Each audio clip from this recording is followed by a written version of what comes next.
I just had to let you know you're. She a happy baby boo. She a happy baby boo. Assalamualaikum warahmatullahi wabarakatuh. Shalom, Om Swastiastu, Namo Buddhaya, salam kebajikan. Perkenalkan, nama lengkap saya Lucia Lolan Makin. Di sini saya akan menjelaskan mekanisme obesitas dalam menyebabkan diabetes mellitus. Sebelum saya membahas lebih lanjut, terlebih dahulu saya akan menjelaskan pengertian dari diabetes mellitus. Diabetes mellitus adalah tingginya kadar gula di dalam darah karena gula tersebut tidak dapat dimanfaatkan dan diubah menjadi energi atau kalori. Kerugiannya apa? Kerugiannya adalah ketika kadar gula itu naik, maka sel-sel tersebut tidak dapat berfungsi dengan baik. Dan tingginya kadar gula tersebut dapat mengganggu fungsi organ di dalam tubuh dan sistemnya. Diabetes dibagi menjadi dua tipe, diabetes tipe 1 dan diabetes tipe 2. Diabetes tipe 1 banyak ditemukan pada usia muda. Tetapi di sini saya ingin menekankan bahwa baik diabetes 1 dan diabetes 2 bisa terkena pada semua kelompok usia.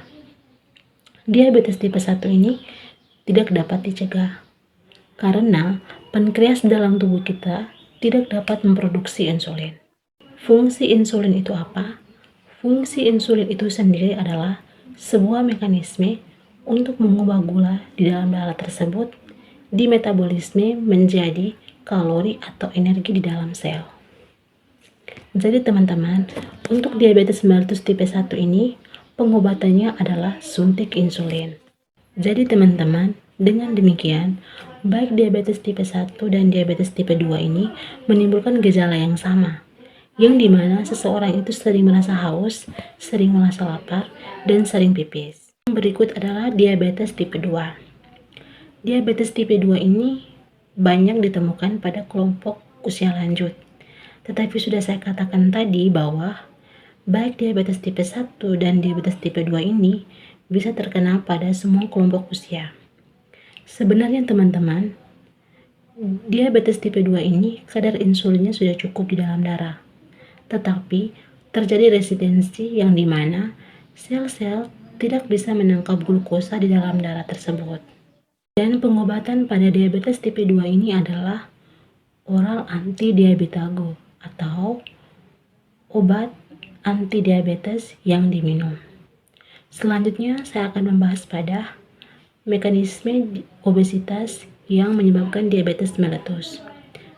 Obesitas itu apa? Obesitas merupakan salah satu faktor yang menyebabkan diabetes mellitus. Mengapa demikian? Karena orang yang dengan kelebihan berat badan atau obesitas, dengan demikian massa lemaknya juga ikut berlebih. Nah, sel-sel lemak ini yang akan menyebabkan peradangan dalam tubuh kita. Jika peradangan ini dibiarkan dan sifatnya kronik bahkan menahun, lama-kelamaan akan menyebabkan gangguan di dalam tubuh kita. Salah satunya adalah resistensi insulin. Resistensi insulin itu apa? Resistensi insulin adalah di mana tubuh kita tidak dapat menggunakan glukosa di dalam darah karena hal tersebut. Fungsi insulin itu apa? Sudah saya katakan tadi bahwa fungsi insulin adalah sebuah mekanisme untuk membuat gula di dalam darah bisa dimetabolisme untuk menjadi energi atau kalori di dalam sel. Nah, kebayangkan insulin ini tidak bekerja dengan baik, tentunya gula akan menumpuk di dalam pembuluh darah dan letaknya di situ-situ saja. Karena apa? Karena tidak bisa disalurkan ke dalam sel. Hal ini yang dapat menyebabkan diabetes. Dan menurut studi yang ada, ternyata kelebihan berat badan merupakan faktor risiko diabetes mellitus tipe 2. Saat ini, 30% orang dengan kelebihan berat badan ternyata penyakit diabetes. Begitupun sebaliknya, 85% orang dengan penyakit diabetes ternyata kelebihan berat badan. Jadi, orang dengan kelebihan berat badan atau obesitas Dengan menurunkan berat badan, secara tidak langsung dapat menurunkan komplikasi terkena penyakit diabetes ini. Jadi teman-teman, jika Anda menurunkan berat badan minimal 5% saja, maka manfaatnya bisa Anda rasakan. Jika sudah obesitas di usia muda, apakah otomatis terkena diabetes mellitus? Sudah saya katakan tadi bahwa diabetes mellitus ini bisa terkena pada berbagai kelompok usia. Bukan hanya pada usia lanjut, tetapi juga pada usia remaja atau muda.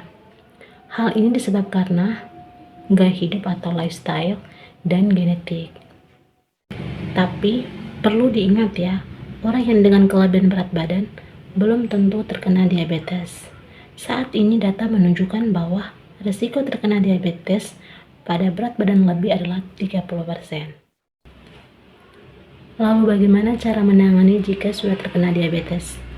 Ada beberapa cara untuk mengurangi risiko terkena diabetes pada obesitas adalah: yang pertama adalah makan makanan yang berserat, yang kedua melakukan diet yang sehat, yang ketiga melakukan aktivitas fisik secara teratur, yang keempat rajin melakukan pemeriksaan baik di dokter umum ataupun di dokter gizi klinik, yang kelima adalah melakukan pola hidup sehat sejak dini. Jadi teman-teman, melakukan pola hidup sehat sejak dini ini secara tidak langsung kita dapat mengurangi risiko terkena diabetes mellitus. Baik, sekian presentasi dari saya. Semoga bermanfaat. Kurang dan lebihnya saya memohon maaf. Wassalamualaikum warahmatullahi wabarakatuh. I just had to let you know you're